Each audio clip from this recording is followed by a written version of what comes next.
চারিদিকে অন্ধকারের করাল গ্রাস, মানব সভ্যতা বিপর্যস্ত।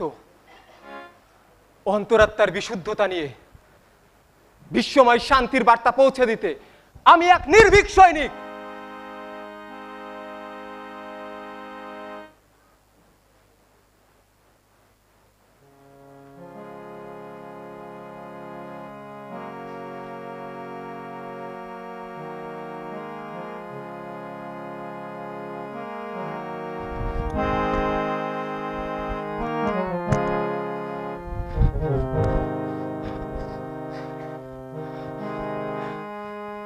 আজ 5টি বছর যাবত একবার ভারত, একবার বাংলাদেশ,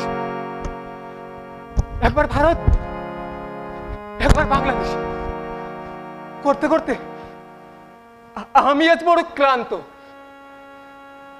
বড় পরিশ্রান্ত। কেন দৌড়াদৌড়ি করি জানেন? আমার একটা মাইয়া ছিল, হেলানি তার নাম। একদিন মাইয়া ডামারে ডাইকা কইল, বাজান, ও বাজান, বাজান রে, আমারে ওই গঞ্জে থেকে সুন্দর দেখা একটা লাল নীল রঙের জামা কিনে দিবা বাজান। জানেন, এই কোনোবার মায়াটার কোনো স্বাদ আলাদা আমি পূরণ করবার পারি নাই।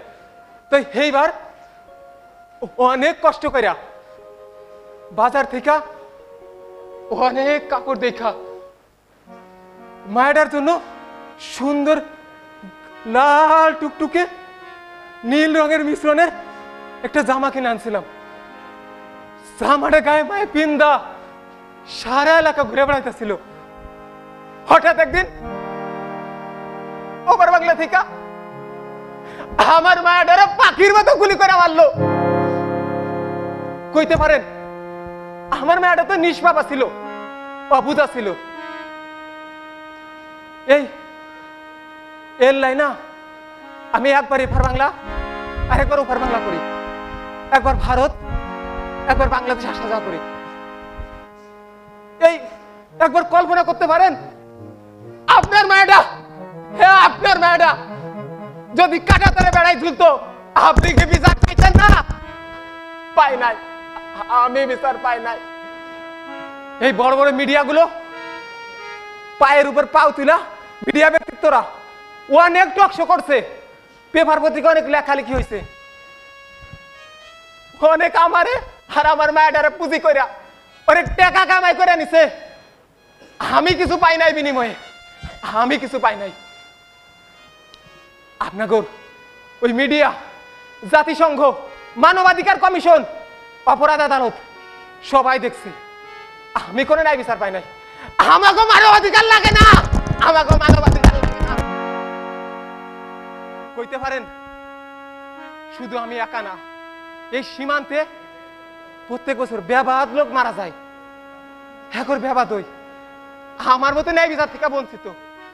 তাছাড়া এই দেশের ভিতরে দেশের বাইরে যারা মারা যায় হ্যাগরে একই অবস্থা।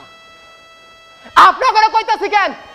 আপনারা আপনারা যারা বসে আছেন সব তো খোলস যুক্ত এক আজব প্রাণী। আপনাকে এই বিবেক এক অদৃশ্য জালে বন্দী, আপনাকে মুখকে রুদ্ধ করে দেওয়া হয়েছে। আপনারা তাই দেখেও দেখেন না, অন্যায়কে ন্যায়, ন্যায়কে অন্যায় বলে চালাই দেন। তাহলে আমি একটা সিদ্ধান্ত নিছি, এই দেহে যতদিন প্রাণ থাকবো ততদিন আমি ন্যায় বিচারের জন্য লড়ে যাবো। আর নতুন এক দিগন্ত সূর্য প্রতিষ্ঠার সংগ্রামের জন্য আমি সংগ্রাম করে যাবো। যেই নতুন দিগন্তের সূর্য যেদিন উদিত হইব সেদিন সবাই ন্যায় বিচার পারবো, কারো আর দাঁড়ে দাঁড়ে ঘুরন লাগবো না। আমি চললাম সেই ন্যায় বিচার প্রতিষ্ঠার সংগ্রামে, চললাম।